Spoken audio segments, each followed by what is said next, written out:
Welcome back, ladies and gentlemen, boys and girls.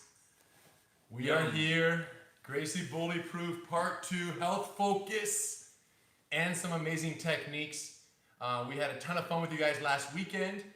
Do you think any of them got in a fight between now and last weekend? Maybe with their siblings or their parents?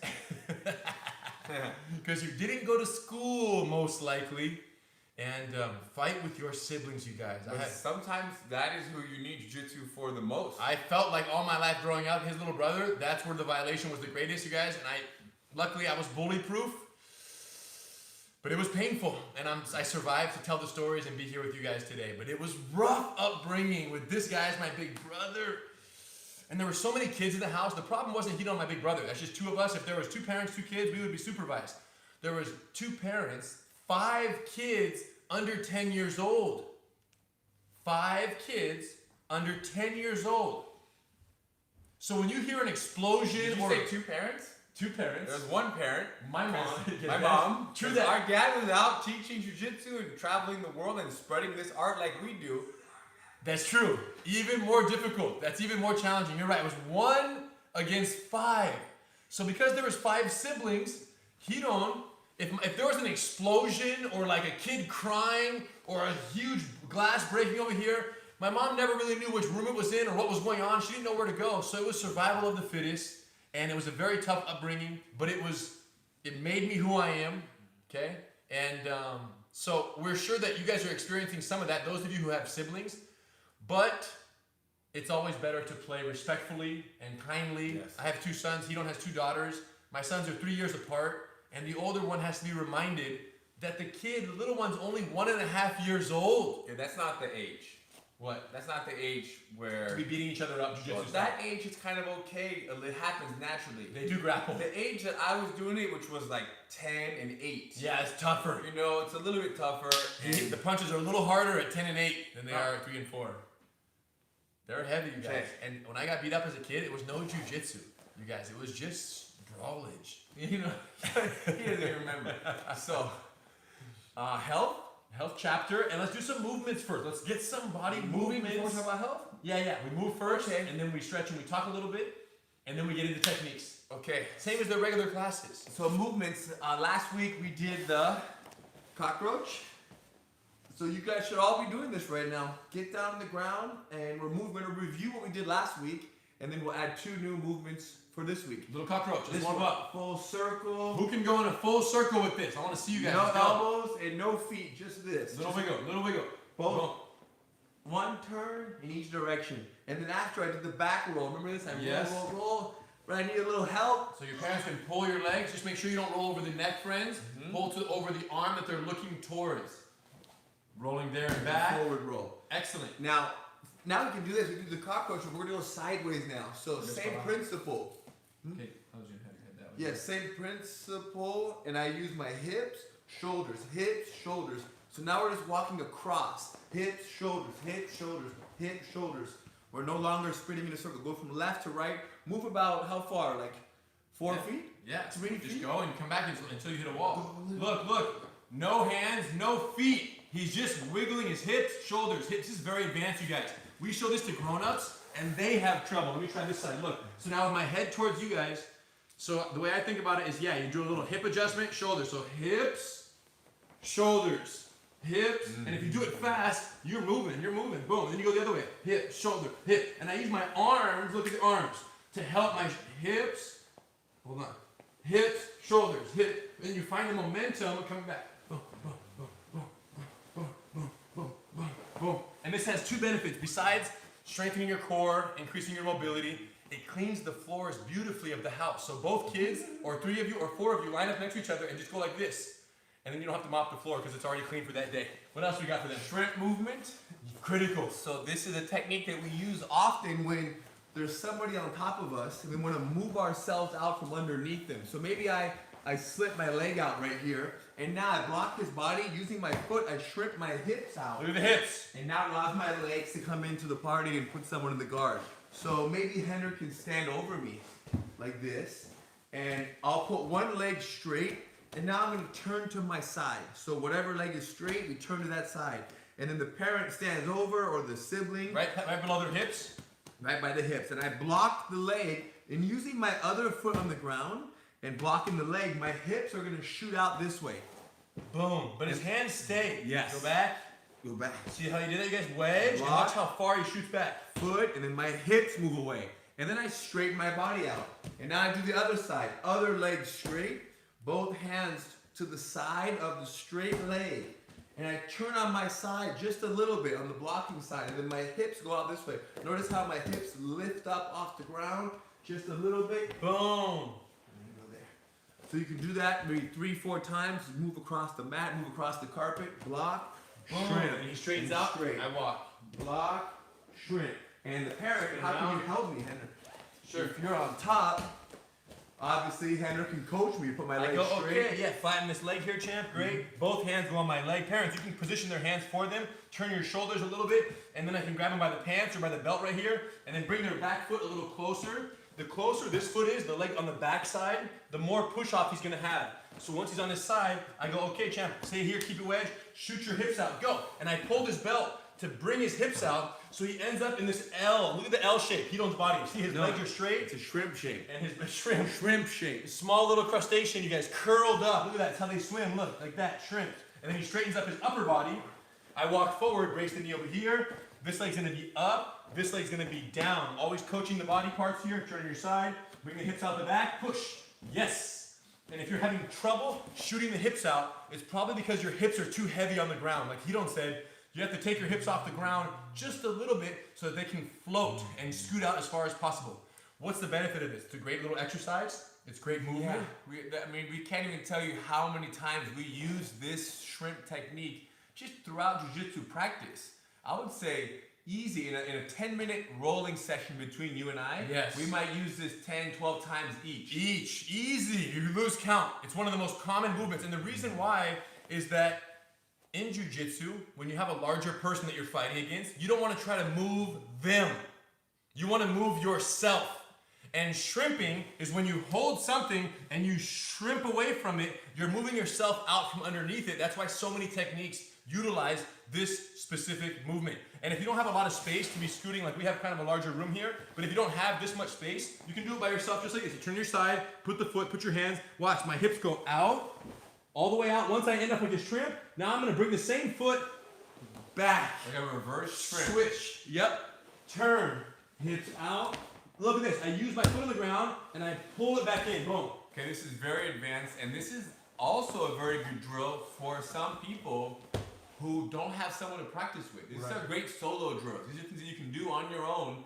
Most of you are kids, you live with an adult, so you have somebody to help you with this movement, but there might be a day where you're 11, 12, 13 years old and you want to go spend 15, 20 minutes by yourself doing some movements because you can't go to the park or you can't be at school or doing going and doing jiu-jitsu, so you do your solo jiu-jitsu drills. There it is. All right, friends. Health. Make sure you guys practice those movements. If you haven't already, you guys can practice them even later when you guys have the video to reference. Let's talk about health for a little bit. Everyone is sitting down, legs straight, toes back. You'll feel the stretch. Hedon, take us into health. So we Focus. were thinking about health, and obviously we have a lot of good examples from my father to my mother, our parents, but our grandfather, Grandmaster Eddie Gracie, right here, he was somebody who obviously taught our father. Yep. And we also got to watch him in his home. And one of the things that I remember the most about my grandfather was I would go and spend the summer sometimes in Brazil at his house. And I remember he waking up in the morning and I would walk into the kitchen and I would see him preparing my breakfast. And he would be having maybe fruits, a fruit called jackfruit. It's called jaca in Portuguese. And he would make jackfruit juice with maybe a little bit of acai, and he would put some banana. So the types of juices that he would make and the amount of time he would take to go and buy these healthy fruits and vegetables at a market, and then he would come and clean them and peel them, cut them, put them in the blender, make a juice, and then give me a juice every single morning when I stayed with him was just really a serious show of how much health meant to him. Right. Because he wasn't eating some of the things that most people today eat for breakfast, which is very processed foods. People can eat just, and some of these things are actually okay to have once in a while, but healthy fruits and vegetables. My grandfather was one of the greatest examples of somebody who would go to whatever length to get the best produce and make these these juices for me. And then at lunchtime, it was more of a vegetable focus. So much so that my grandfather would come to me at night before bed and he would say, tomorrow morning, what do you want for breakfast? And I said, I would like, watermelon, papaya, and banana juice. So I would put in my request before I fell asleep. And then he would make the breakfast while I was still sleeping, and then I would wake up, and then he would even bring it to my bedside table. This is very spoiled behavior. Yeah, it was very spoiled. Parents, I'm so sorry for this conversation. Some parents, you might not be able to bring your kids breakfast in bed, but he wanted me to have breakfast around the same time he did, so we can have lunch together. And when you're 90 years old, 85 years old, you wake up earlier. So you want to eat breakfast a little earlier. And I was sleeping until 9:30, 10 a.m., but at 8 in the morning, I would have to have my juice and I would go back to sleep. So this is all about health. The point is this, kids, fruits and vegetables, incorporate those as often as you can into your diet. And in general, how often should they eat these fruits and vegetables, and when should they eat them? Every day, all the time, you guys. Every meal, have some fruits, have some vegetables, pick and choose. And if there's one that you don't particularly love, my rule is this: a new fruit or a new vegetable or a new food that's healthy for you, introduce it 5 times. Have that new food at least 5 times in your meal cycle, so you can learn to get used to it. Right? For me, it was beets. Right? I always had challenges with beets. I hated them. They loved them. My dad, my uncle, my brothers, my sister, everybody loved beets except for me. So what I started doing is having a little bit of beets, like 1 or 2 little pieces, at the beginning of the meal every day for lunch. After 2, 3, 4, 5 days, before you know it, I was missing the beets, and I'm like, where are the beets today? And I got excited, I fell in love with them. So if you don't love a food, but you want to learn to like it, try the new food first at the beginning of the meal. Why? Because you're starving. And when you're starving, anything tastes good. So you try the new food when you're starving, you show gratitude towards that beet, and then after that, when you're not starving and you're having a great meal and beets show up, you already built a relationship with that new food. So friends, find those new foods, introduce them early, 5 tries. And not like just lick it. I'm talking about 5 times where you incorporate it in the meal, moderately and then progressively and growing over time. New foods, you guys, I'm telling you. What we're saying is that your body learns to appreciate. It learns to actually enjoy. Yes, it can change. Yes. You actually love beets. No, I love beets. I love eggplant. I love different things that I never loved before. And now I love them. So hated sushi, now I love sushi. So when you tell your son, hey, Haven, yes, this is good for you. Yes. Try it 5 times. Does he just eat it up? No. My son is like, yeah, but I'm like, Haven, first part of the meal, let's go. Try the new food, he does it. Okay, now you can have the rest of your meal. Right, so it's almost like he earns the rest of the meal by trying a new food, and that's a little agreement that we have, and it works great. Why don't you tell your son that you were a kid one day, and that you didn't like these vegetables? I'm telling him right now. I don't think he's watching. He's not watching. But if you tell your child, hey, listen, I didn't like these vegetables. Yes. But over time, I tried them, and then I learned to like them. Shouldn't that make your son want to eat the vegetables faster? In theory. Yes. But in practice, it's difficult. The truth is, because they just want what they want, and you guys were talking to you as well. And not only that, but we know that eggplant or beets, these things might not taste the best. Initially. Correct. But now they do. They might not taste the best at the stage that you're at in your life right now. And that's okay. So all we're saying is that give it a little chance. Yes. You don't have to love beets. But to have a few bites of it, have a bite or 2 and that's it. Yes. You don't really like broccoli. Till right now, I don't love the taste of broccoli. But I eat a lot of broccoli. Yes. And I do because I know that it's good for my body. So eat a bite or 2 and then leave it alone. But just don't give up on it. Right. That would be the same as somebody learning a triangle choke. Yeah. And then they try it 3, 4, 5 times and say, oh, I'm not good at triangle chokes. I'm not going to do it anymore. No, you don't have the right to give up on broccoli the same way you don't have the right to give up on triangle chokes until you've played with broccoli and experimented with broccoli and triangle chokes for at least, how long? Until you're 18 years old, then you can eat whatever you want. So at least 8 years, starting, let's say you're all 10 right now. 10 to 8 years, 8 to 10 years minimum before you give up on the broccoli. And this obviously health discussion is compounded on top of everybody's washing their hands. First thing when you enter the house, right? When you get home, always wash your hands. You play outside, you come back in, washing your hands. Everything we talked about already last week. Let's talk about some triangle chokes, but first let's talk about some guard position. Today we're gonna go to the guard, you guys. Welcome everyone, great to see you guys. Make sure you guys are practicing your techniques, whether you're with us live or you're checking this out later. You guys can get down and get in the positions and practice with us. Let's start on the guard. Hidon, get in my guard. So parent, you're on top. Hidon is inside my guard. Okay, so here's the deal, friends. Here's the deal. In a fight, this could be a situation with the bully. Someone gets punched, right? I could fall down. Hidon's the bully. He could end up mounted on me. We talked about this last week from the mount, right? When the bully's on top. No, last week we talked about you being on top of the bully. You're controlling the bully. He's trying to throw you off. He wants to punch you in the face, wants to beat up other kids. This is one possibility where the kid's trying to get off and you hold him down the way we talked about last week and you guys did great. Today's situation is different. If the bully on the bottom didn't like that you took him down, didn't like that you held him down, but was so strong that they were successful in pushing you off. Boom. Now, the bully's on top, inside your legs, called the guard. I'm inside Hidon's guard. And from here, they can punch you, they can hammer fist you, they can grab the mud, put it in your face, they can throw elbow strikes, they can really hurt you from here, wouldn't you say? This is an exaggerated situation, but if you don't know jiu-jitsu,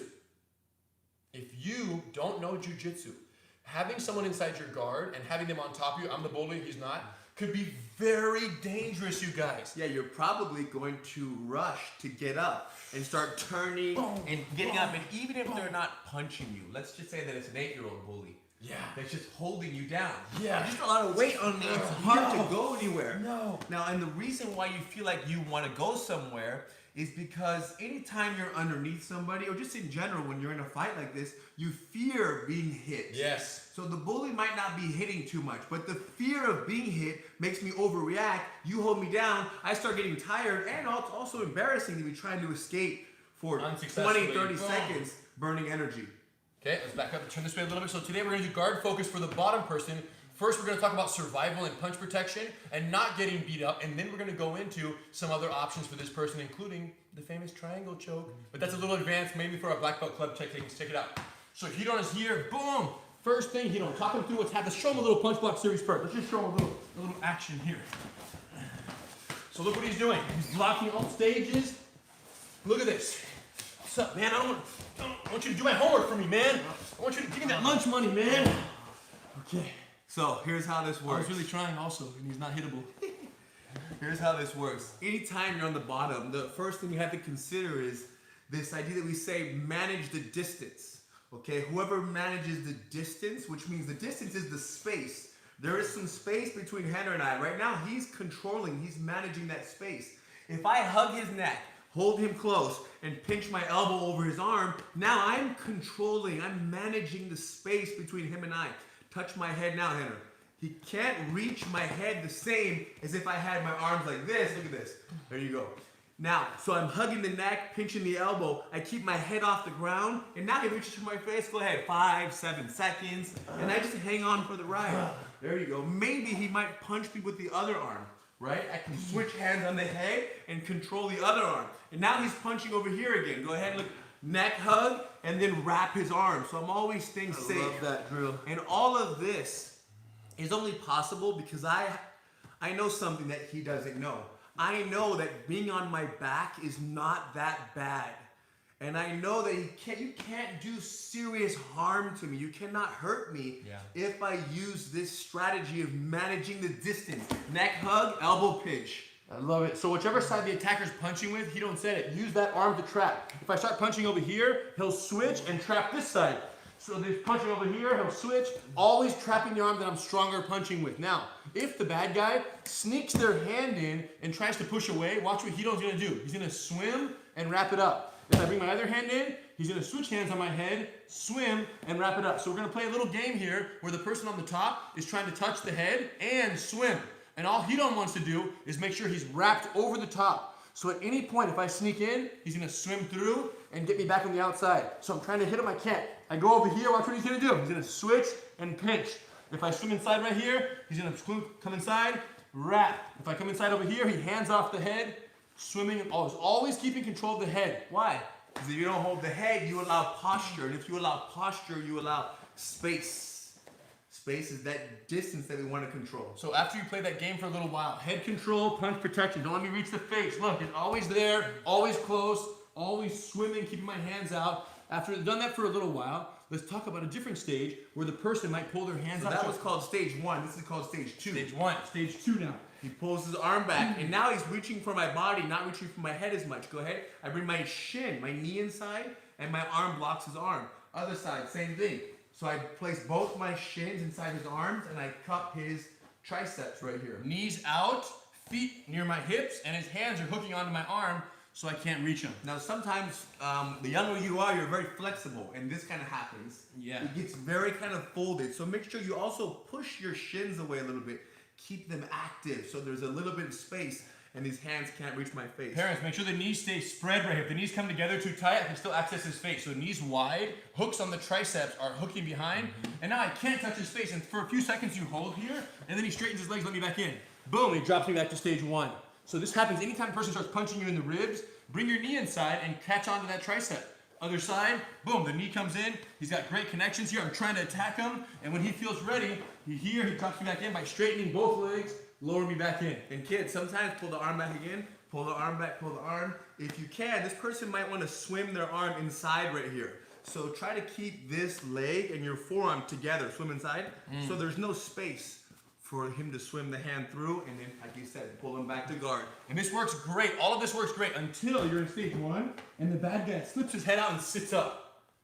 So now stage 2 Doesn't work. doesn't feel. So watch what he does. Stage 3. Now I push his body a little bit, bring my knees in the chest. Sometimes my heels land on or near the hips, and sometimes they might be off the hips. But the important thing is that now my knees are together and my hips are up. Stage 3, knees together, And look, I hips can't up. reach him. And my hands nearby. And as Henner leans forward, what's he telling me? That he wants to come back in the guard? Okay. I'll let him back in. So once again, he pushes to get away. I hold him, freeze. I'm a little bit sticky. And then I push and I insert my knees. Lifting my hips up, I create even more space. And now my hands cover my face. Don't cover your face like this. Okay? Make sure you can see a little something. So maybe make fists and cover up. And kids, if you need additional help keeping your knees up, you can put your feet right near their hips right there and just use your knees on my chest like that. That little wedge will help you keep your hips elevated. But this is the important part, is that Hidon's hips are not here, because now I still have access to his head. So he's here. Now I can't. If I go higher, his knees go higher. And then when he's ready, he bends and lets me back in, all the way back to stage 1, connecting. So that was stages 1, 2, and 3. So stage 2, again, he punches my body, Boom. knees inside, knees Wide, perfect. low. Reach for my face, I pull him back in, and now he sits up. I hold him a little bit, and then I push, and I bring my knees in, reach for my face, can't, and he leans in, I let him back in, boom, back to the guard. Controlling, and then you guys are doing this with us. Check it out. Now he stands up. It's like, boom, crazy. If you don't know what to do, he's gonna go, boom, right here. So instead, watch what he does. I push him and put my feet on the hips. Okay, this is stage 4.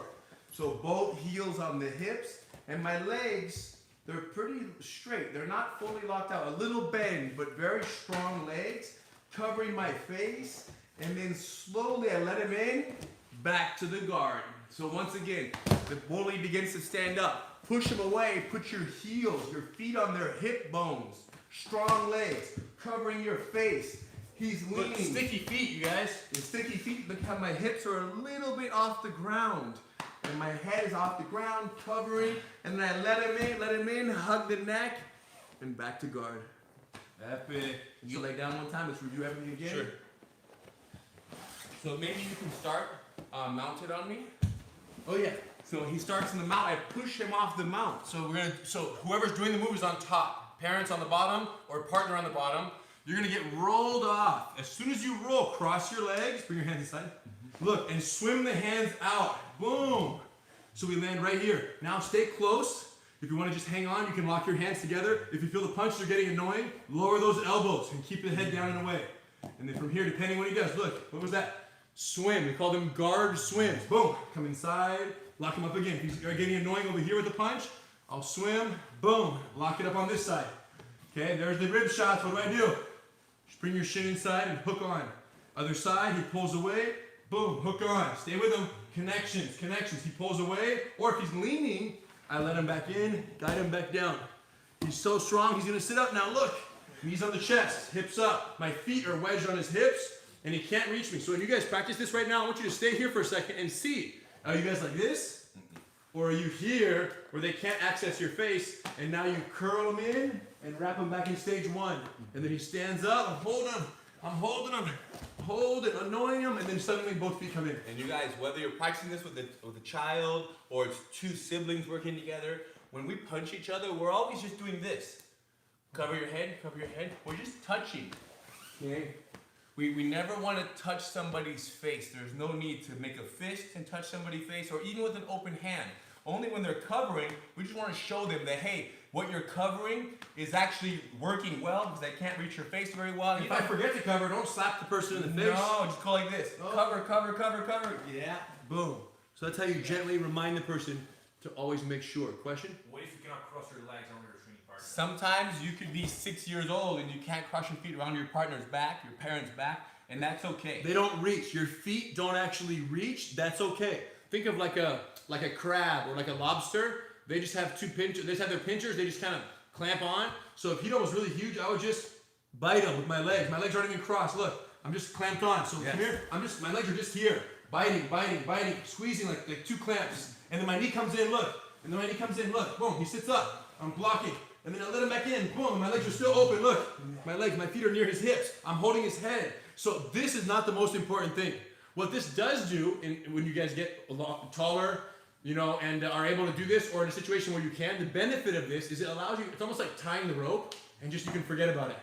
It's just easier, saving energy. So there is a little more control. Yeah, it's just with easier. Your legs it's also just a little more energy efficient. Yes. Because you don't have to do so much of this. But you gotta do what you gotta do. Yes. And as you eat more broccoli and more eggplant, your legs will grow.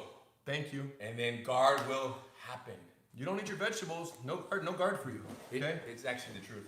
If you don't eat fruits and vegetables healthy foods, you will not grow. Yeah, that's what's and up. if you don't grow, how are you gonna triangle? Well, speaking of triangle, so you neutralize all these submissions, you're doing a good job. The question is, at some point, you want to do one of two things. You want to either get up and get out of here, or you want to submit this person into defeat and then win the fight from down here. We can do those, you guys. So let's start with submitting them, or let's start with a guard get up. What do you think? I think a guard get up like a Yep. Super basic. Like with the shrimp that we learned today. I love it. Okay. So check this out, you guys. So the idea is this. If I want to just stand up from underneath Hito and I don't have any technique and I just try to get up, what's going to happen? He's just going to push me right back down. It's not going to work. It's not going to work. He's just going to lay on me or use his hands and I just can't get up. But if I understand this, watch. Both my hands go on his shoulders. Look, I put my foot on the ground. I scoot out and now I stay this far away. Now, we're so far away that I can actually post up and I can actually get up and get out of the fight. I need to make that space to be able to get up. So the most important thing on an easy guard get up is space, distance. And the way you create that is through the shrimp. So you're gonna wedge, post one foot on the ground, not on their hip. The first foot is on the ground. The second foot is on the hip. So when I'm wedging Hito on here, foot on the ground, I'm going to shoot my hip out like we did with that one drill. Instead of holding someone's leg, I'm holding his shoulders. And now look, I scoot and I turn my shoulders, and then look what happens right here. This is the most important foot, is this little wedge foot on the bottom. This is a straight leg. And look at my body right now. I'm still in the L formation, shrimp, curled up. I don't want to be shrimp anymore. I want to now extend fully.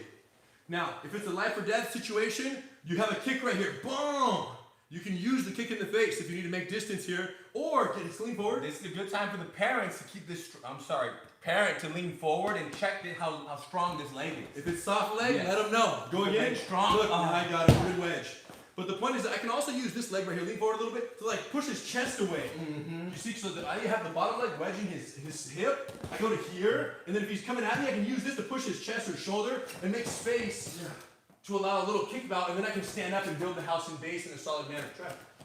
It's called the guard get up, you guys. Guard get up. You want to get up and get out of the fight? Another angle? Sure. Great idea, yeah. So I'm blocking the So body. first punch blocks are here. First. Eventually he's safe. Stay safe. Yeah. Sometimes we can use our legs to help shift the person's body weight back by extending our legs. Block the body, foot on the ground, move my hips away. Once my heel finds the hip, I straighten my body out. Now I can put both feet on the hips for a second, and like Henry mentioned, put my foot on the chest, Yeah, kick it helps them a away, lot. and now It helps a lot. Stand up. And yeah, this is very good technique. so guard, shift him back, move him south, block the body, foot on the ground, move my hips away. Heel finds the hip, straighten your body out. Both feet on the hips for a second, covering my face. Oh, his body, he's coming forward. Yeah. Foot on the hip, push, get off me, On the man. chest. And then now, and then Yes. foot on the chest, and then I stand up. And it's called standing up in base. Everyone do this right now. Watch what he's doing right now. Everyone sit down, facing the camera. So- Fold your ankle under like that. Both knees can be up, and then we fold one foot underneath. Now with this leg folded underneath, we're gonna put both hands on the ground to the side of the leg that is down. This leg is down, so my hands go right here. And now with the weight on my hands and my 2 feet, and especially this foot, I'm gonna jump back, look, and stand up. And I'm up. Strong. So both legs are up. Or you just kick him in the chest. Kick them in the boom, chest, yeah. Boom. And now Fold the leg underneath. we call this ankle to ankle, friends. It's called ankle to ankle. So like you're not what do they do different? They do this sometimes. Not like this. This is not it. Okay? It's this. Ankle to ankle. And then continue from there. Watch the hands. Which side do your hands go? Hands go to the side of the leg that is down. Drop one knee. And then my hands, not like this, but both hands go to the back side of the down leg. Put the weight on the hands, a little bit on this front foot, and now I step. And when I stand up, I land in what we call base, which most of you already know, a very solid base with your knees slightly bent. So let's do the whole thing one more time. Come Yes. on back. Now you can see how it all comes together. So you're here, you block the punches, I sit up. Stage 3, he's blocking. I stand up. Stage 4, you can go from 3 to 4. You can do all the stages. He's blocking, attacking, he lets me back in. Finally, I'm getting tired, and he decides that he wants to get up and get away from here before maybe my friends show up. Who knows the situation? He has to get out. Gotta press that button and get out of the plane quick. So look what first, he does. his weight's on me a little bit. So I'm gonna use my legs to cross and push him back. Now block the body strong. My arms are pretty much locked out. The stiffer they are, the better. More leverage. With my foot on the ground, I move my hips away, away, away. My heel finds the hip. Strong leg here. Don't be shy about this. Straighten the body. Check me, Dad. Check me, check me. Good. Strong legs. And now from here, place my foot on the chest, push him back. And now, like you said, ankle to ankle, hands down, and stand up. And then we can switch, or you guys can practice alternating with you guys. Guard, get up, critical. What if escape is not an option? There is no surrender. There is this person is in it to win it, and they really want to hurt you, and they're getting your face and putting it in the mud, and then grabbing a rock and violent bullies these days, you guys. They're out there. So we need a technique. We're joking a little bit, but we're not joking that much. We're just Joking happy a little bit. We're just happy to be here with you guys on Saturday talking about jiu-jitsu. Well, put it this way: the older you get, the more violent It the gets. bullies get. That's a good point. The older you get. So right now, That's you true. you might be 7, 8 years old, 4 years old, and we're just Basics. we're going a little far. Yeah. It's a little far That's for true. your 4-year-old Yeah, son. my son's 4, and kids call him a baby. And then he comes home very distraught, like sad, worst day of his life. Correct, but some Someone kids, called him a baby. some kids are 9, 10 years Yeah, old. it gets more 11 violent. years old, and when you hit 13, 14, It's on. maybe is that when you go to high school? Yeah, yeah. So high school things can get a little more serious. So it's We're- important to have these discussions because things will get more serious. And when you're 20 years old, 25 years old, Oh yeah, it gets real it serious. gets very serious. Someone's gonna try to take something from you, and you gotta be able to triangle choke them. So, from here, We're in the guard. Check this out. And what happens is he sits up. Stage 3. I'm blocking the punches here. I'm demanding that he sit. There's also an opportunity to catch him in a beautiful triangle choke from stage 3. Now, stage 3 could be initiated by him sitting up, or it could be me. I'm in stage 1 and I go, man, I want to do the triangle right now. Watch what I do. Use my legs, push away. Same as we did before. Pop his chest, bring my knees inside. So I force that stage 3 for the distance, because the most important part with the triangle is you need this leg to get over the shoulder. I need this to get here. Boom. Okay? Now, normally we don't teach chokes to kids too much, officially. On Especially paper. when they're choking other kids. Yes. So when they're choking their older siblings or their parents, In a safe environment. it's okay. Just make sure you guys let go and you guys tap out, tap early, nap often, and you guys are good to go. So feet crossed. Now, step 1, pull the arm across. Boom. Step 2, control this person's head. Step 3, take your foot on the arm side and put it on their hip. Step 4, walk your body back a little bit so you can bite across the neck very easily with this top leg. This is the most important bite. Step 5, grab that leg by the shin and then lock your leg over. If you can get it fully locked up, great. If you can't, let's say you can only get this far because you have shorter legs, you can't close your legs in the guard, or you're working with your parent, then just cross your legs any way you want, as tight as you can right there. And then the most important part is once that arm is across and you have both hands behind the person's head, you squeeze your heels down, you pinch your knees together, and you drive your hips up. Okay, even if you don't have the full lockup, this is full lockup, this is partial lockup, this is partial lockup. That's fine. Sometimes, Right? Do here, stage 3. beautiful. Because you might be 6 years old, 5 years old, and it's hard to choke your parents with this triangle. So I can control the wrist right here, retract my leg, and parent can hold it behind. Yeah. And now I get to here. Yep. Feet Boom. across. My feet are crossed. Hips up. Pull So the I arm have across. one arm is here, one arm is gone. And now let me pull the arm across, hold the head. Yep. Now you're gonna put the foot on the hip and use Or- the ground. For hip ground, bite Right, across the grab neck, your own shin. grab my shin, lock the triangle, hold, and then Hips up and squeeze. Tap out, Bubba. he tapped. You guys, so you can do it with Bubba. You can do it with a pillow, possibly. Just learn the mechanics of going from feet crossed to feet fully triangle. It's so important. You try me one time. Let's change the angle a little bit. Check it out, you guys. Push, knees, hips up, control the wrists, retract this leg, bring it to my chest. Once my foot clears the shoulder, then I let it go and I straighten the other leg. Boom, cross both my feet.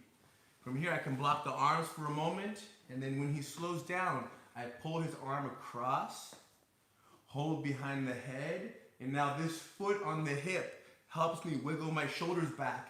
If this leg right here, when it clamps onto the neck, if there's a space, not only is it more difficult to lock your legs, but this space makes for the choke not to be as effective.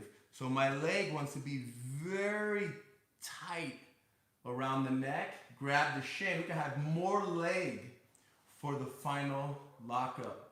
Full lockup, partial, partial, partial. Hold the head. And now I pinch my thighs together as I hold the head and I squeeze. And it's good to always tap loud or on your partner so there's no misunderstandings. And it takes time, you guys. It might take 5, 6, 7 seconds for someone to feel this. So squeeze slowly, but keep the pressure and don't give up on it. Don't release the pressure too soon.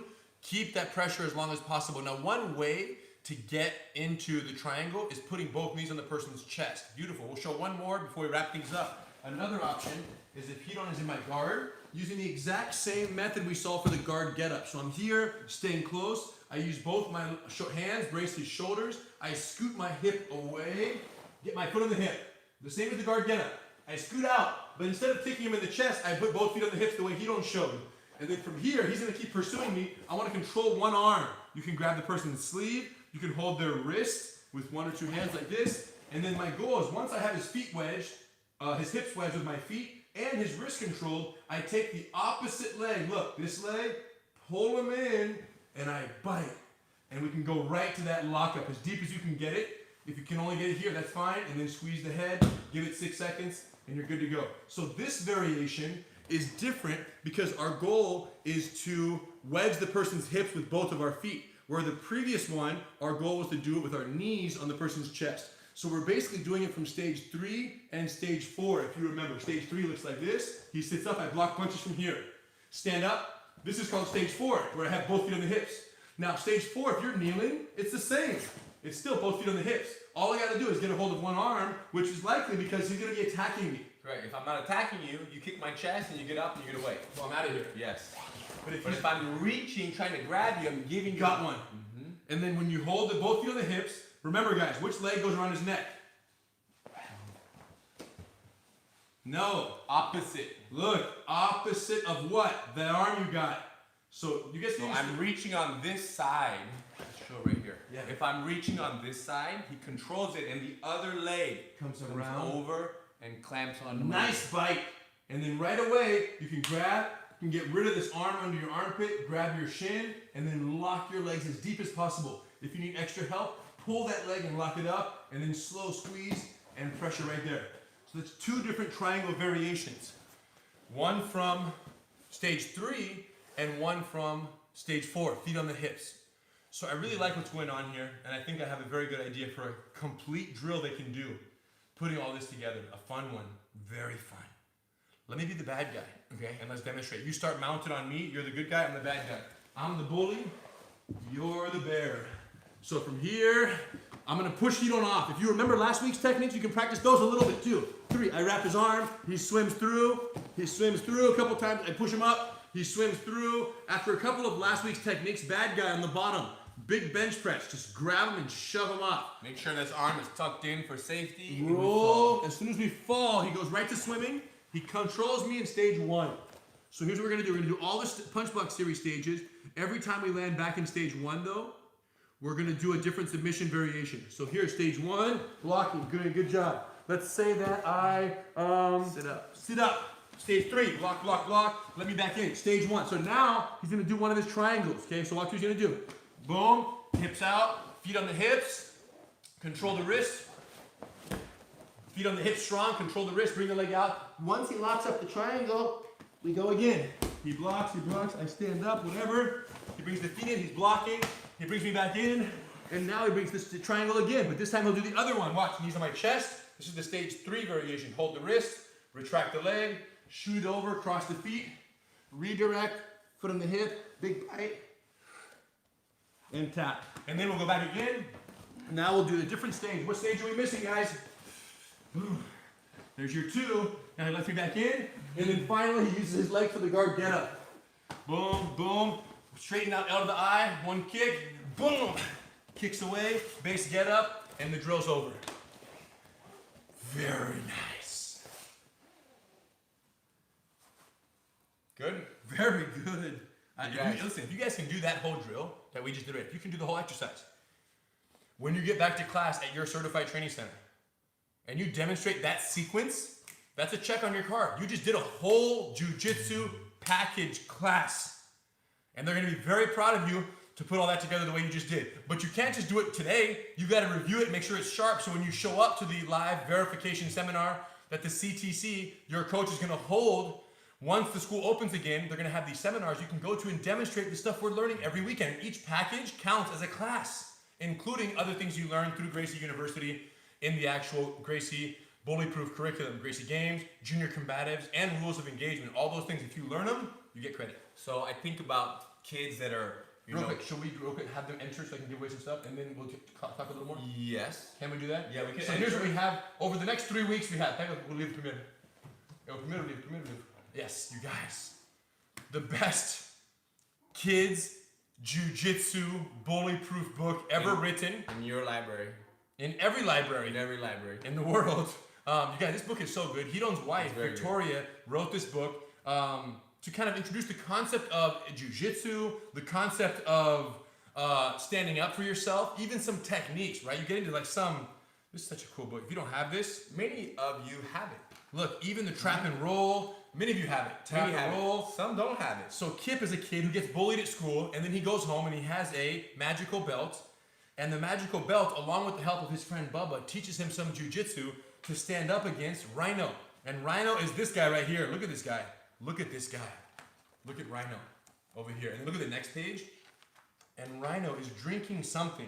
Green juice. It's a slime. It's just a slime. He drinks slime. Or it's vegetable juice, in which case he's a really strong, tall bully who drinks very healthy I think food. this might have been says- Kip's lunch. It says green. No, he took Kip's lunch. Oh! I understand he's You guys- bullying and took his lunch. Grandma made Kip vegetable juice. And a healthy sandwich. with and the cucumber bully and took both. celery and beets and all vegetables, and the bully took it, and because the bully stole the healthy foods, he grew. Look how big he is. Look, he's like 6'4", and all the kids are like 3'4". So because of this, Kip didn't know what to do. He went home, learned some jiu-jitsu, talked to his magical belt. This is ridiculous. We could read this book one day. That's what we should do. Talked to his magical belt, and then went back to school, and guess what happened? I can't tell you. But this book right here, and we will autograph it for you, and we'll even have Victoria, who wrote the book, autograph it and personalize it for the winner, is what we're going to give away today. So if you don't have it, sign up. If you do have it, don't take it. Let someone else win it. If you do have it, you can sign up and gift it. To someone else? Yeah, Okay, Because okay, there are okay. kids out there that you might know a kid that doesn't have this book, and this is a nice gift to give to somebody. There you go. So we want to know the kid's And name. the bear? Not today. No, the bear. One at a time. Next week. The we'll bear do is the later, the bear is Yeah, later. yeah. The book is beautiful without the bear. The bear is beautiful without the book. So let's spread the wealth for all the kids. Next week we'll give away the other book. There's another one. There's a bear. There's everything. You got someone right now. Put your name, the kid's name. We don't want the parents' name. With the child's name, the CTC, and the age. You guys know the procedure. Only enter once. Fire at Evandro right now. We're gonna check that out in a second. We're gonna choose a winner. So start firing. Age, bear. No, age, bear. No, kid. Unless your kid's name is bear. The age, the kid's name, and what CTC you train at. All three of those: age, name, and CTC. Talk to me what you were gonna say. So I was just thinking about this idea of the punch block Says series. muchos también. Using, go ahead and ask any questions you have. You guys If you start have questions, any- parents, now's the time. Evandro will check those as well. parents, kids asking questions. More, I want to hear from Please, the kids. I'd love to hear from the kids. But what I'm thinking right now is that when you're a kid, if you get into a fight and you're 10, 11 years old, and you're under somebody's guard Bottom. for 2 minutes, They break it up. and then they break it up, you might feel like you lost the fight because you were on the bottom, and because you didn't hurt the other kid, and because maybe your shirt got a little stretched out and is a little dirty. Your back's a little scuffed up. Yeah. Yes, you feel like you lost the fight. Because you didn't win, you feel like you lost. Yes, but remember, the bully didn't win either because they didn't break your nose, or even if you did get a little scratch and Yes, your eyes you got a little black scratched eye. up, you didn't lose the fight. Okay, jiu-jitsu is a beautiful thing because jiu-jitsu allows us to survive someone's attack. So if you happen to get in a fight, or this has happened to you before, and you feel some shame, maybe, or you feel just bad about yourself because you were underneath somebody for 2-3 minutes, it is no problem. We can't tell you how many of our family members have gotten into fights and have been underneath somebody much bigger, heavier, and stronger for 2 minutes, 20 minutes, an hour, just surviving, and then the fight happened to end. Maybe because the top person stopped attacking, the fight was broken up, the round ended, who knows?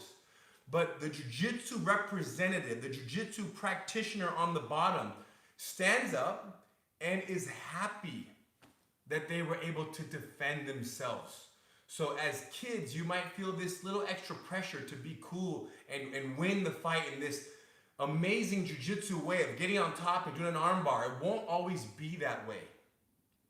Be patient with yourselves and almost prepare yourself mentally that if you have somebody at your school who is a bully, who's a little bit bigger, heavier, and stronger, it might go down that way to where you defend yourself for 2-3 minutes and the teacher breaks it up and you stand up. That's a And you great say, point. hey, you know what? Look at me. I'm safe. And on top of that, you didn't hurt the bully. That's good. It's almost even better sometimes because imagine if you would sweep the bully, get on top, and do an arm bar and stretch their arm or punch them in the face. That might be a little more than what is necessary. So A tie is a victory. a draw.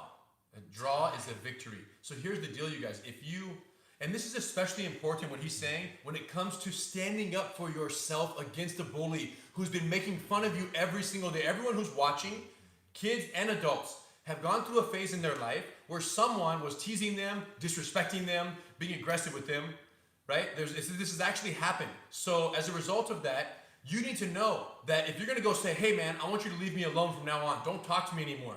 Or hey, back up. Or hey, leave her alone. Or hey, I don't like when you say that.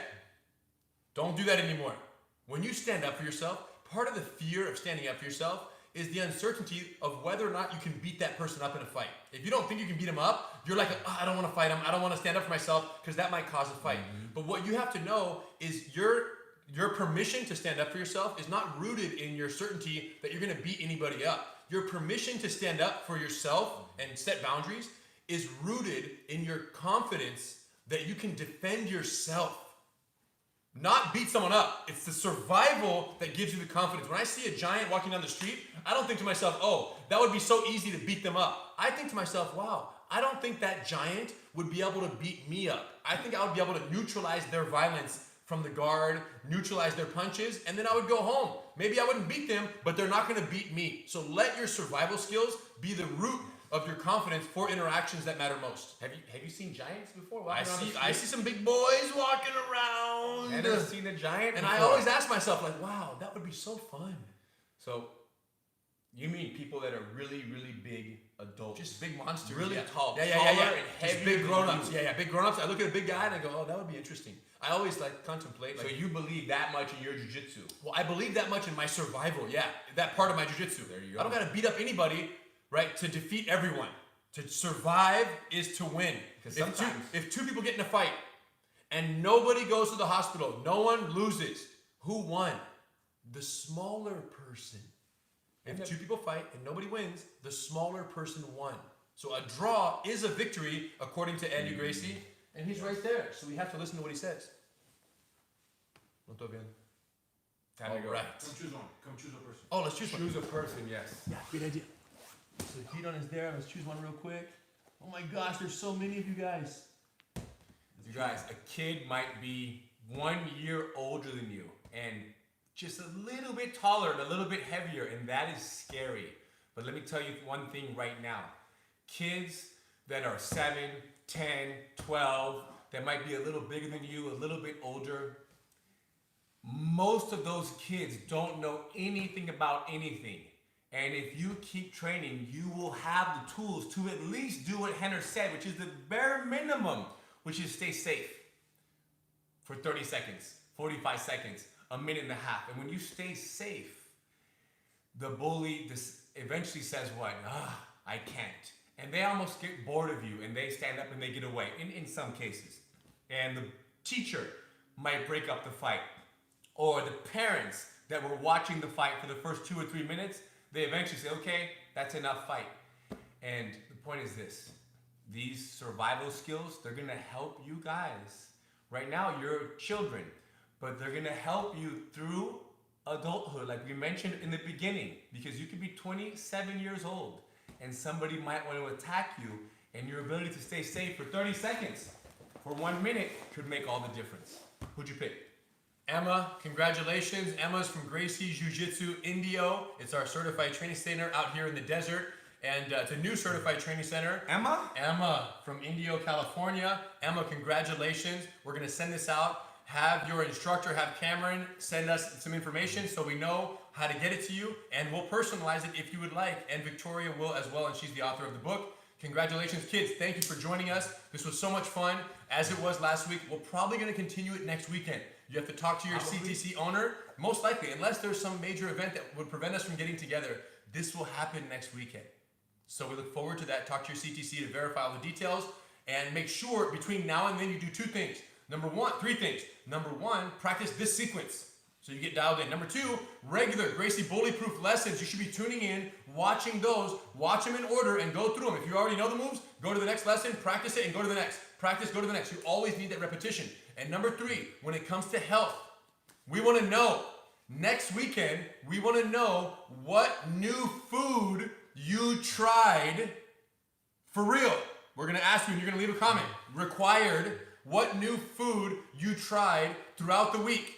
1 time is good, 2 times is great, 3, 4, and 5 is superstar to try a new healthy food. Healthy food, that's the prerequisite, not a new cupcake. And wash your hands before you try that food, and go wash your hands right now. And thank your parents, and we'll see you guys next week. Thank you.